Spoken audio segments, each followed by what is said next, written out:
Sebenarnya seperti apa sih kerangka berpikir atau basis epistemologi dari modernitas sehingga pemikiran posmo itu sehingga muncul kritik terhadap modernitas kemudian menjelma menjadi suatu corak yang disebut dengan postmodernitas. Nah, kalau kita mengamati misalnya, kan tentu dalam pemikiran modern itu kan juga macam-macam, ada rasionalis, ada empiris, ada positivis, ada kapitalis, sosialis, dan seterusnya. Itu dianggap sebagai modern karena mereka punya kesamaan yang sama, yaitu secara basis epistemologi itu mereka masing-masing punya sifat universalitas. Mereka mencoba mencapai suatu, mereka punya niatan menjadi benar. Mereka punya pemikiran yang diperjuangkan untuk menjadi suatu kebenaran dan mempersalahkan yang lain. Seperti ketika kelahiran pemikiran rasionalis, rasionalisme itu munculkan dari efek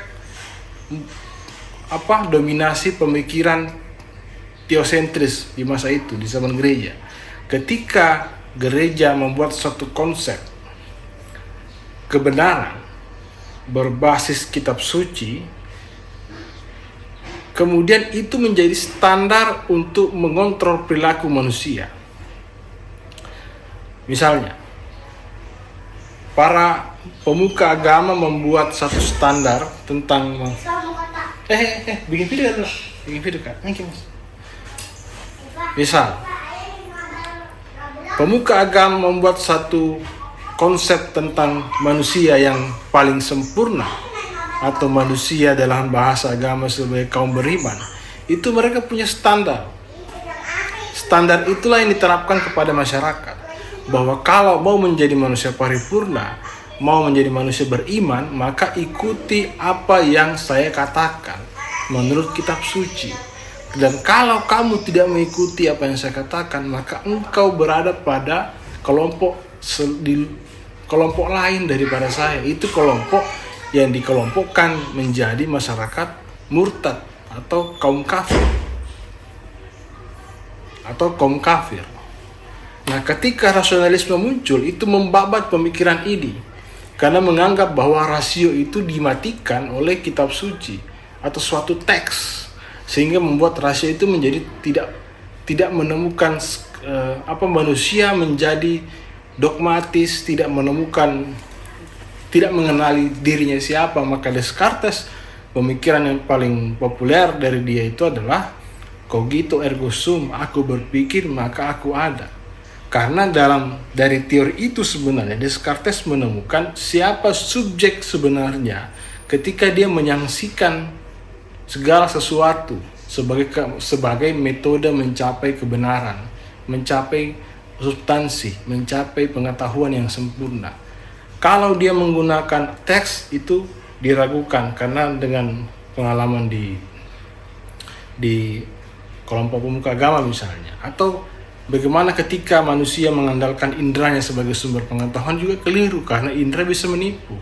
Maka Descartes secara simpelnya saya jelaskan, maka Descartes itu menemukan subjek itu ketika dia menyaksikan segala sesuatu di luar dirinya, maka ditemukanlah satu hal yang tidak bisa diragukan, yaitu dirinya yang sedang meragu. Dirinya itu bukan diri lahiriah, tapi diri rasio.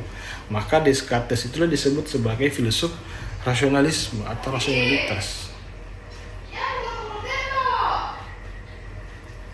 Maka Descartes itu dianggap sebagai bapak rasionalisme, bapak rasionalitas, dan inilah menjadi tonggak awal disebut sebagai bapak modernitas. Dan berkembanglah filsafat sejak itu. Orang meninggalkan teks sebagai sumber pengetahuan, sebagai mencapai substansi. Orang kemudian berdebat antara rasio, indra, dan seterusnya. Nah, namun ada masalah juga ketika rasionalisme menjadi Tuhan baru. Ketika rasionalisme menjadi standar baru.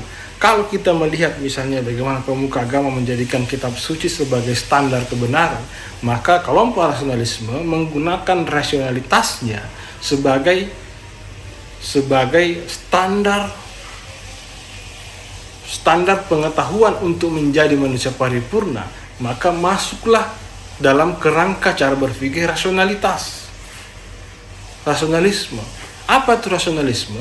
Menjadi orang tidak berfokus lagi kepada sesuatu di luar diri, tapi menggunakan akalnya semaksimal mungkin untuk mencapai substansi.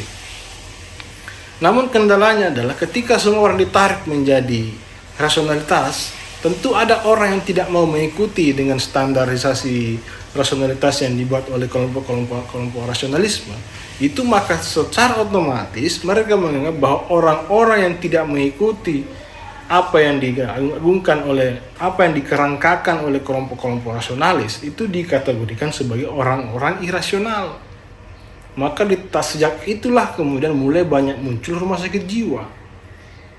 Karena rumah sakit jiwa dulu itu kan orang gila dulu itu kan tidak ditempatkan dalam suatu tempat. Kalau bahasa Foucault sendiri itu tidak ada orang gila, tapi yang ada itu kegilaan. Karena gila itu adalah wacana yang dibuat oleh suatu struktur kuasa tertentu. Misalnya efek tadi seperti ini, efek kelompok rasionalis. Orang-orang yang dianggap tidak rasionalis itu kemudian ditempatkan dalam suatu tempat disebut rumah sakit jiwa. Bahkan sejarah menjelaskan juga bahwa banyak orang Eropa itu yang kriminal, irasional itu dibuang ke Amerika dan Australia. Pembuangan. Karena mereka merasa harus steril. Kita ini harus steril sebagai orang rasionalis. Tidak boleh orang irasional bercampur dengan orang rasional. Itu menjadi hilang maknanya. Nanti saya jelaskan tentang matematika modernitas, tentang soal itu. Nah, begitupun maka muncullah istilah yang disebut sebagai patologi sosial. Patologi sosial itu, patologi dalam istilah kedokteran itu maksudnya adalah memvonis. Nah, dalam masyarakat modern muncul istilah patologi sosial yang saya jelaskan tadi. Orang-orang yang merasa dirinya rasional itu mempatologi orang-orang yang tidak mengikuti standarisasi rasionalitas itu. Muncullah orang gila, kegilaan, rumah sakit jiwa, orang yang tidak rasional itu ditempatkan suatu tempat supaya orang rasional itu berdiri sendiri. Begitupun dalam masyarakat empiris, masyarakat positivis, semuanya berlomba-lomba membuat standarisasi yang dianggap inilah yang paling sempurna. Dalam pemikiran positivistik itu sangat jelas bahwa masyarakat Eropa itu harus sampai kepada masyarakat positivistik, yaitu orang yang berpengetahuan menggunakan Jadi Comte sebagai bapak positivisme itu membuat standarisasi pengetahuan bahwa kalau mau menjadi negara yang maju, maka ikutilah standar hukum positif dalam pemikiran atau bersosial atau berfilsafat, bahwa pengetahuan itu harus berlandaskan sesuatu yang nyata, bisa diukur dan pasti. Maka semua pengetahuan yang tidak mengikuti standarisasi ini, tidak masuk kategori terukur, nyata dan pasti, itu dianggap sebagai orang-orang tertinggal, terbelakang.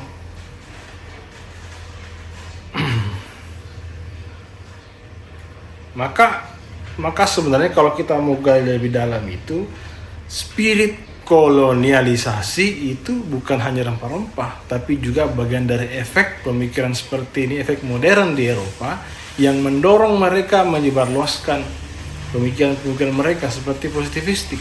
Karena kita dianggap sebagai masyarakat yang tertinggal, terbelakang. Kita harus mengikut seperti mereka, orang-orang positif yang berpikir rasional, nyata dan pasti. Nah begitu, jadi selalu ada standar yang dibuat. Rasionalisme membuat standar rasionalitasnya, kelompok empiris membuat standar empiritasnya, kelompok positivis membuat standar hukum positifnya, sampai sosialis pun seperti itu, masa politis pun seperti itu. Maka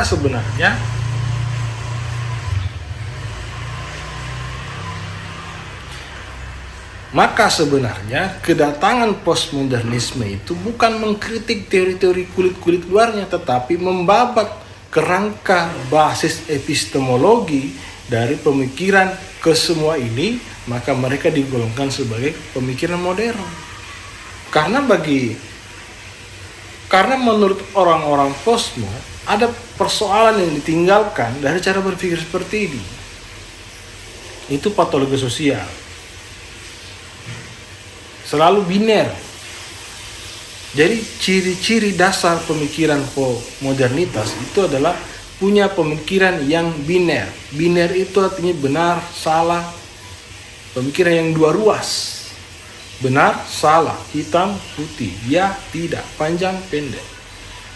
Nah, sementara dalam postmodern sendiri menjelaskan sesuatu itu menjadi benar, itu harus membuat sesuatu yang salah. Bagaimana cara mengidentifikasi bahwa saya rasional? Tentu dengan cara mengidentifikasi orang-orang yang tidak rasional. Untuk mengukuhkan saya sebagai orang rasional. Bagaimana cara mengidentifikasi orang positif? Orang yang berpikir positivistik, yang berpikir nyata, pasti, dan terukur. Ya tentu mengidentifikasi kita orang terbelakang, yang dianggap terbelakang. Berpikir tahayul, percaya nasib, percaya malaikat, itu dianggap terbelakang oleh mereka. Dengan secara tidak langsung, mereka sedang mengkampanyekan bahwa kami yang paling benar. Itu yang dikritik oleh pemikiran postmodern sebenarnya.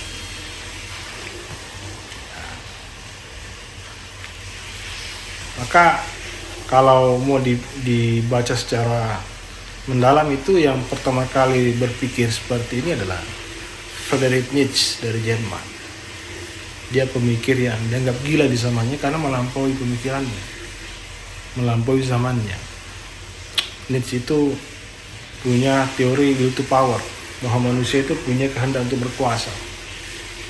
Berkuasa dalam artian bukan menjadi tuan tanah, bukan menjadi borjuis, tapi berkuasa dalam artian ketika suatu pemahaman yang orang selalu punya rasa mendorong pemikirannya itu diagungkan oleh orang, dipuja-puja oleh orang, kalau perlu dijadikan sebagai standar kebenaran. Itu yang disebut will to power. Jadi manusia punya dasar will to know, kehendak untuk mengetahui, dan punya sifat will to power, kehendak untuk berkuasa. Nah, dalam posmo sendiri, kuasa itu juga menjadi bahan menjadi bahan eksplorasi yang lebih mendalam. Karena kuasa seorang dokter itu bisa mengontrol pasiennya, meskipun sang pasien ini jauh tinggal daripada dokter sendiri. Ketika dokter memesan makan 3 kali 1 selama seminggu, di hari 1 sampai 7, meskipun tanpa dilihat oleh dokter, si pasien akan menghabiskan obat itu karena atas perintah sang dokter.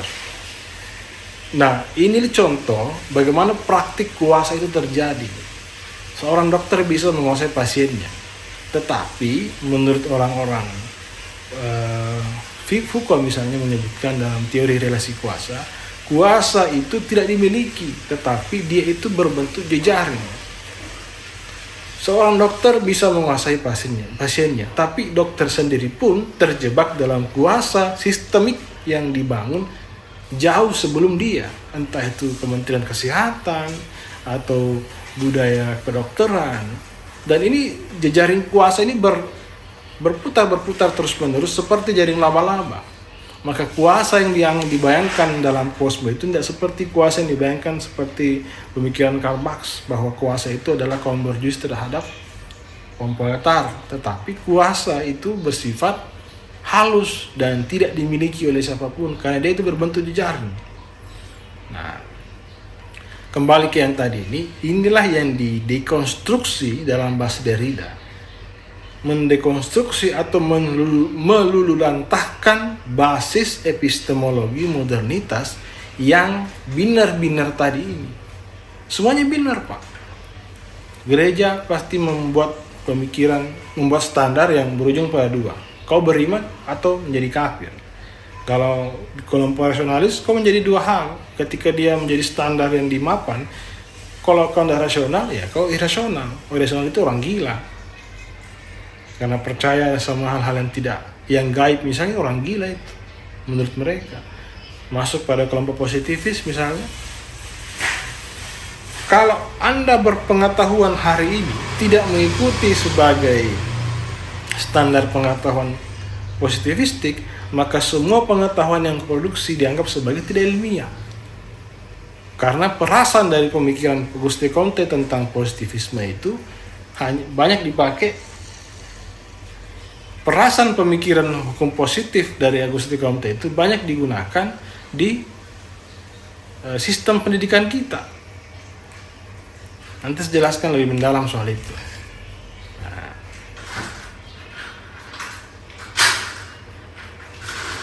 Ketika Anda tidak mengikuti standar pengetahuan ala positivistik, maka seberapa banyak pun buku yang Anda buat, Anda dikategorikan tidak ilmiah dan tidak dianggap sebagai orang intelektual. Sementara sekecil apapun ilmu yang kau miliki, tetapi ketika mengikuti standar ilmiah positivisme Comte yang dipakai dalam sistem pendidikan sekarang, maka itu sah dianggap sebagai ilmu pengetahuan. Sementara orang-orang tua kita yang tidak mengikuti metode kerangka berpikir ala-ala kampus, ala-ala Comte, ala positivistik, itu dianggap bukan ilmu pengetahuan.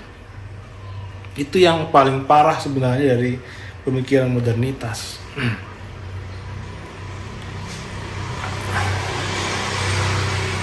Sekira itu dulu. Nanti lagi selanjutnya yang lain.